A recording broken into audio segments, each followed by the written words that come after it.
I was supposed to forget everything in 7 days. Maybe that was a blessing. A clean slate. A way out. Dr. Richmond warned me, without treatment, my memories would vanish. But what was there to hold on to? Today marked 6 years with Jason. I had spent a month planning the perfect gift. He arrived late, disheveled, with a lipstick stain that wasn't mine. His present? A peony bracelet, my sister's favorite flower, not mine. That's when it hit me.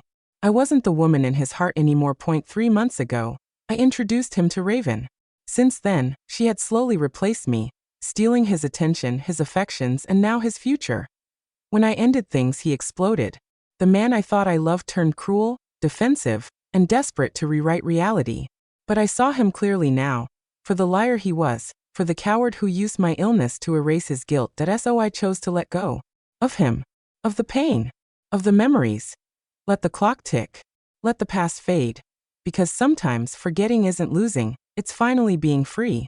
Ms. Fleming, will you continue the treatment?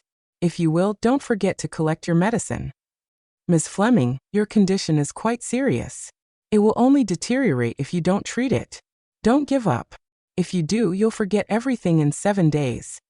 I looked at the messages from Dr. Chester Richmond for a long time without replying. Perhaps having amnesia was not such a bad thing after all.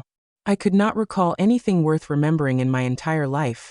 After a long moment of hesitation, I sent my response. Dr. Chester, thank you, but I've decided to stop the treatment. I locked my phone and looked at the calendar on the wall.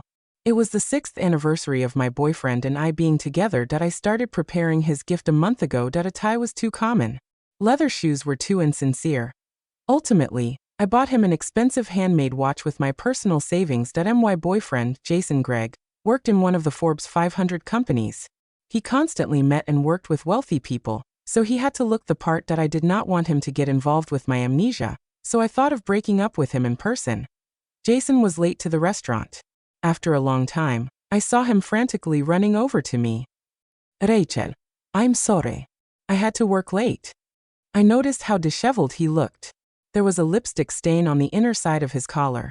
Something in me suddenly snapped. You.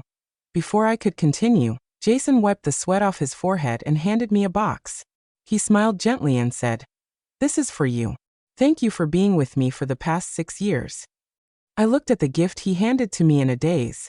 I was not surprised, neither was I happy. I opened the box to see a beautiful platinum bracelet with an intricate peony charm attached to it. Suddenly, I understood everything. I never liked peonies, but Raven Fleming, my younger sister, did. 3 months ago, when I first introduced Raven to Jason, he started to take a liking to her. He no longer cared about my feelings. He would always get her gifts and constantly talk about her on our dates.